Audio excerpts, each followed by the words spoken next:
the majority of the leaders around the region. We have also had a substantive discussion sa mga bilateral. Kaya mabuti naman at maliwanag, naipaliwanag nila sa Pilipinas kung ano yung mga kanilang pinaplano, naipaliwanag naman ng Pilipinas sa lahat na kung ano yung ating mga iniisip, kung ano natin yung mga inaalala, ano yung ating gustong unahin at kung anong maitutulong namin sa kanila at maitutulong nila sa atin. So that's more or less how the APEC summit went. So we have a few questions. Okay. First question from Mr. Nestor Corrales from PBBM. Good afternoon, Mr. President. Good afternoon. You will be meeting with U.S. Vice President Kamala Harris this week. What's your reaction that the U.S. Vice President will visit Palawan, the province nearest to the South China Sea? Are you concerned that his visit there would further fuel the tensions between the Philippines and China? No, I don't see why they should. She is in the Philippines and she's visiting another part of the Philippines. And of course, it is the closest, our closest area to the South China Sea, but it's very clearly on Philippine territory, so I don't think I don't think it will cause problems. Just a quick follow-up, Mr. President. What issues will you raise during your meeting with the U.S. Vice President? Well, it's not necessarily issues to be raised, but really, I have always said that the relationship between the United States and the Philippines must continue to evolve. And it will be that. I will say, well, things have changed. What will the United States do in response? And what do they expect from their partners in the region? I think when it comes to the security and defense in Asia Pacific, it really has to be a joint response. I don't think a single country should. I don't think any single country should go it alone. I think we will do much better if we respond as a group, and I think the other countries agree. Thank you, Mr. President. Yeah. Ms. Shaila Francisco from TV5.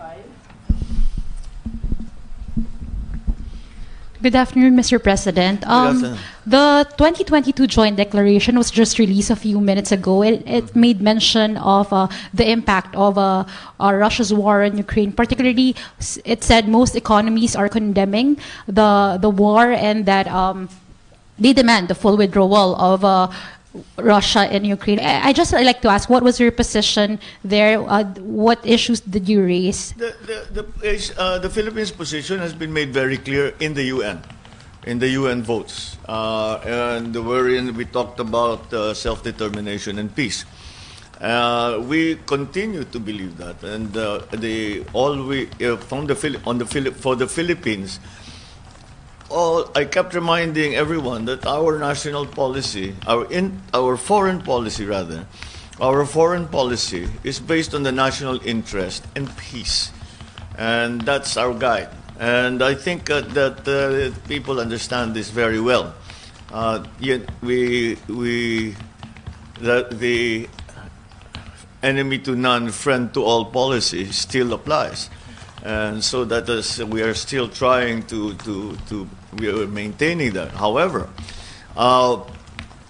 peace is war rather is unacceptable, and we ask all parties involved. There were several speeches that I made. All of them included urging that peace be brought back to Ukraine, and that the confrontation be brought to the diplomatic space. Wala nang gulo at because the effect is not solely upon Ukraine or Russia. I think it's very clear. It was made even clearer here in APEC how the effects have been so far-reaching and profound, and to the detriment of many economies and the food supply of everyone in the world. So yun ang talaga, we have to stop the fighting, and we have to move on to diplomacy so that we, at least these other aspects of the Ukrainian and Russian economy can be productive again. Good afternoon, sir. Sir, let's talk about oil. You had a bilateral meeting with China and Russia as well. Sorry, not Russia, but Saudi Arabia. But but did you manage to forge at least deals, at least in the initial stage, with regard to the possible cheaper oil supply for the Philippines? And when will the Saudi Crown Prince come to the Philippines? Will it be a state visit? Thanks, sir. Well, the discussion actually was mostly about our labor force and the different hindi naman issues, but yung kanyang si MBS, what was his prediction on how the development will go forward in Saudi Arabia. And pinagbigyan nga tayo, I think you may have heard the announcement that yung mga there are 12,000 claimants. Yung mga claimant na yon ay nagke-claim nung kanilang sahod na hindi nabayaran nung pandemya dahil nalugi yung kanilang pinagtatrabahuhan na kumpanya. Wala silang makuha. But Saudi Arabia agreed, the government itself agreed to pay those claimants para naman meron silang. So that was that was one of the first things we spoke about. But then the Crown Prince, Prime Minister, went on to talk about the plans of Saudi Arabia to expand its economy. And I went back, sinabi ko nga, noong after the 1973 oil crisis, the building boom of Saudi Arabia was the one that instigated the new surge of OFWs. And he immediately stopped me and he said, that's not a building boom. The one that's coming is the building boom. That's nothing compared to what we're going to do. So we will need more workers. And so that's another opportunity for us. We talked about oil a little bit. We talked about petroleum products, primarily fertilizer, but also oil. And in terms of the oil supply. So kailangan pa natin lakarin ito. I reminded the Prime Minister, the Crown Prince, that in the 70s, ako yung pinapadala ng aking ama na para makipag-negotiate sa Saudi Arabia nung panahon ng oil minister nila si Sheikh Saki Yamani. And nakilala ko at I would travel with him para na makakuha tayo ng concessions. So sa Saudi Arabia para sa Pilipinas. Sabi niya, well, we can discuss it again. So babalikan natin lahat yun. So there was not in terms of that labor, may mga specifics talaga.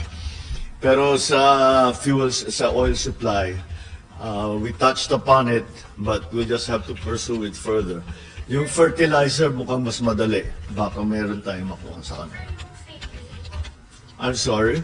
Yung his visit to the Philippines. Well, sinabi ko sa kanya na kailangan niyang makabisita. And he surprised us all. He says, yes, I have to, because my second mother comes from the Philippines. Meron siyang ganun. Ang opening nga niya, sabi niya, wala, there is no Saudi Arabian who does not have a Filipino friend somewhere down the line. And I guess totoo yun dahil talagang we have been part, we have become part really of their society and workforce. Thank you.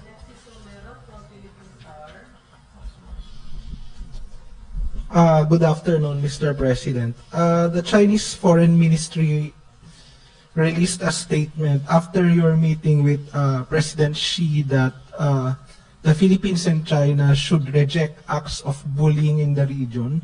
What should be done to prevent bullying, especially in the South China Sea, and what to you constitutes acts of bullying? Well, I suppose maybe the term bullying is not exactly accurate, but I would characterize it as something different. I would say that in the as part of our foreign policy. And this is something, again, that I spoke to our other partners with. What we really should pursue is that we should make sure that we in the region are the ones who will decide the future of the region. Hindi tayo wag natin pabayaan na dinidiktahan tayo ng kahit sino. Maybe that's what the Chinese were referring to. But that's essentially that has always been my formulation. That's why it begins with being able to engage with everyone from either side of any conflict, still being able to engage on both sides, and that is so that we can determine. That's why these meetings, these summits are so important, because we can come to a common position, and it is how it should be. It is us in ASEAN. It is us in Asia who should decide. Australia kasama, because they could really consider themselves part of Asia. It should be us in Asia who decides the future of Asia, the Asia-Pacific region, the Indo-Pacific region. Dapat ang mga tiga doon ang magkukumpas kung saan ang takbo ng region na yan. Last question, sir, from Lena Nasmora from PBBM.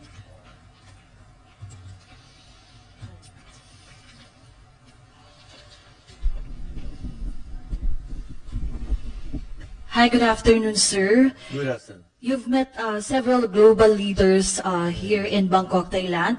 Can we just have a rundown? What countries have invited you to visit their countries, and which invitation have you accepted? What countries have invited me? All. What countries will I accept? All. Kaya marami pa tayong ganito. Can you just name some, sir? Well, all of them. I spoke to President Macron. I spoke to the Crown Prince of Saudi Arabia, the Albanese of Australia, and New Zealand. Jacinda Ardern, who was the idol natin. I kept telling you were a beacon of light during the pandemic. She said, I didn't realize I was in a bubble. Sabi ko, well, simply because when we didn't know what to do, you were very decisive and you provided leadership. I think that's the most important. So yes, again, for New Zealand, lahat talaga, actually lahat. Even in the ASEAN, Vietnam also, because we have so many connections already, at least on the private sector side, with Vietnam. So I'd like to go to them all at some point. Pero scheduling, I have to go back to Manila. Marami rin kaming kailangan ayusin at tapusin. Yeah. No, I mean it's always very useful. Like for example, it's really actually surprising. France, Canada, malalayo na ito, but they come. Russia, even United States, they come because it is well recognized that the Asia-Pacific region is still going to be the driver of the global economy. It's starting already again, and as things calm down, the pandemic goes away. Hopefully the Ukraine conflict is at least brought to peace. Pag nangyari na yun, you will see that I'm confident when I say that this area will be the ones that will be the driving force. Dahil nahihirapan ang US to recover. The EU, the European countries are having very much difficult with the situation with Russia. even maybe the Middle East also. Kasi medyo matibay-tibay ang kanilang mga ekonomiya. So between the Middle East and the Asia Pacific, I think these will be